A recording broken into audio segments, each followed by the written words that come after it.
রায়গঞ্জ ব্লকের ৯ নম্বর গৌরী গ্রাম পঞ্চায়েতের অধীনে রয়েছে একটি প্রাণী বিকাশ সহায়ক কেন্দ্র। সাধারণত গ্রামগঞ্জের মানুষজনদের গবাদি পশুর কোনো শারীরিক সমস্যা হলে তারা সেই প্রাণী সহায়ক কেন্দ্রে নিয়ে এসে চিকিৎসা করাতে পারতেন, কিন্তু গ্রামবাসীদের অভিযোগ দীর্ঘ ৩ বছর থেকে এই প্রাণী বিকাশ সহায়ক কেন্দ্রটি বন্ধ হয়ে পড়ে রয়েছে, যার জেরে চরম সমস্যার মধ্যে পড়তে হচ্ছে গ্রামের বাসিন্দাদের।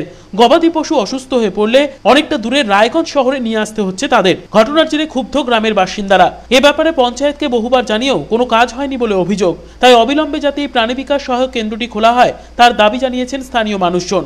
এরই পাশাপাশি পঞ্চায়েতের অধীনস্থ হোমিও চিকিৎসা কেন্দ্রটিও লকডাউনের সময় থেকে বন্ধ হয়ে রয়েছে, তাই সেটিও যাতে খুলে দেওয়া হয় তার দাবি জানিয়েছেন গ্রামবাসীরা।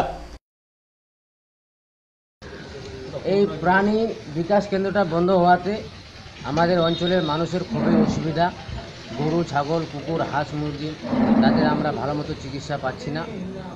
আর হোমিওটা যে বন্ধ হয়েছে এটা রানিং ছিল, এই যে করোনা যতদিন ধরে চালু হয় তখন থেকে হোমিওটা বন্ধ।